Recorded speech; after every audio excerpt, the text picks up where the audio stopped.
महाराज जिंदाबाद जिंदाबाद जिंदाबाद जिंदाबाद जिंदाबाद भारत आदिवासी पार्टी जिंदाबाद जिंदाबाद जिंदाबाद। आगे काफी कार्यक्रम है, समय हो रहा है, लेकिन मन कर रहा है कि यही घंटा 2 घंटा रुक जाए।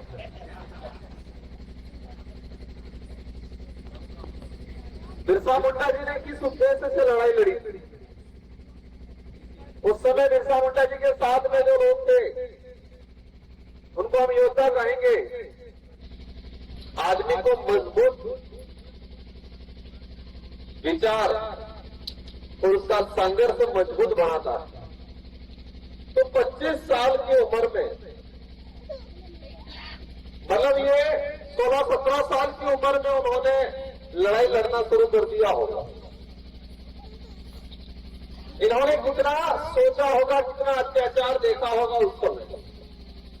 जब पैदा हुए होंगे, समझदार हुए होंगे, तब से उन्होंने अंग्रेजों की, सामंतवादियों की जो तानाशाही थी,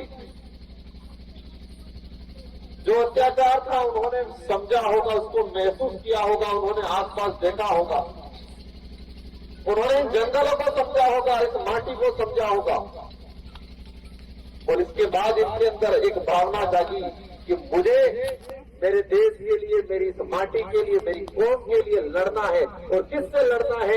जो बाहर से आके इस माटी को, इस कौम को, इस देश को लुटने का काम कर रहे हैं, उनके खिलाफ लड़ना है। ये विचार आया।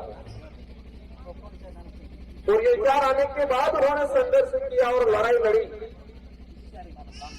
और लड़ाई लड़ते हुए बलिदान दिया, उन्होंने अपनी जान गंवाई।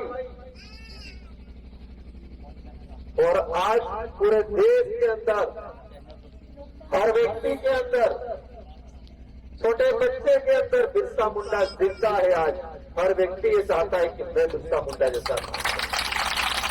इस कम उम्र में इतना बड़ा काम कर दिया। राजस्थान, मध्य प्रदेश, महाराष्ट्र, गुजरात, आप उधर उत्तर प्रदेश चले जाएंगे, असम, त्रिपुरा चले जाएंगे, वहां का आदिवासी जो क्रांतिकारी आदिवासी है, सामाजिक संगठन से जुड़ा हुआ महिला है या पुरुष है, उनका बच्चा भी पैदा होता है तो उनका नाम भी आज बिरसा रख रहे हैं। मैंने राजस्थान के अंदर कई बच्चे ऐसे देखे, कई स्कूलों में जाते हैं हम, कई अभिभावकों के, तो बच्चों ने, उनके अभिभावकों ने उनका नाम बिरसा रखा।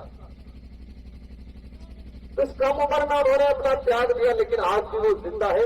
वो इसलिए कि अपनी कौम के लिए लड़े। लेकिन दुर्भाग्य इस बात का है कि देश आजाद हो गया। आजाद देश के अंदर भी बिरसा मुंडा जी का वंशज, उनकी कौम, उनके समुदाय और देश के मूल मालिकों की स्थिति आज भी दयनीय होती जा रही है। ये बड़े दुख की बात है। पहले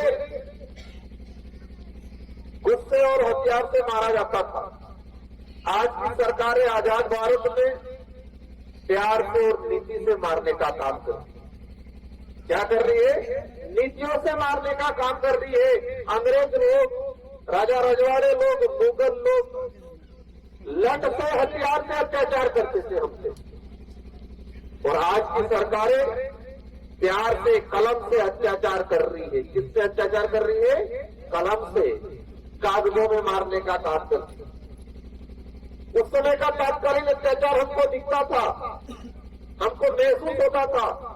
लेकिन आज की सरकारें इस देश का जो मूल मालिक है, आदिवासी समुदाय के साथ जो अत्याचार कर रही है, वो कलम और कागजों, नीतियों में कर रही है, जो हमें दिख भी नहीं रहा है और महसूस भी नहीं हो पा रहा है।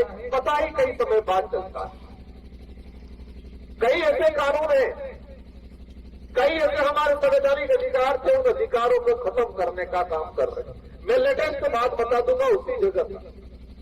आज बिरसा मुंडा जी के लिए हर कोई मर मिटने के लिए तैयार है।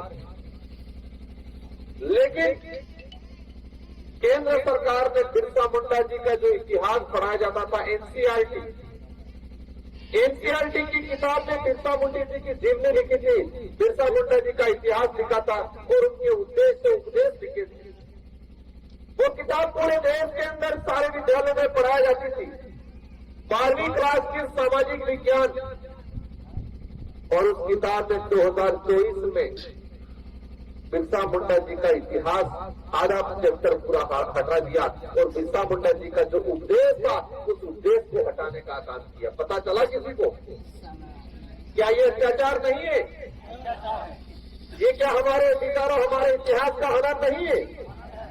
लेकिन हमने विरोध नहीं किया क्योंकि हमको पता नहीं चला, क्योंकि उन्होंने कलम और कागजों से मारा, नीतियों से मारा, हथियार से नहीं मारा।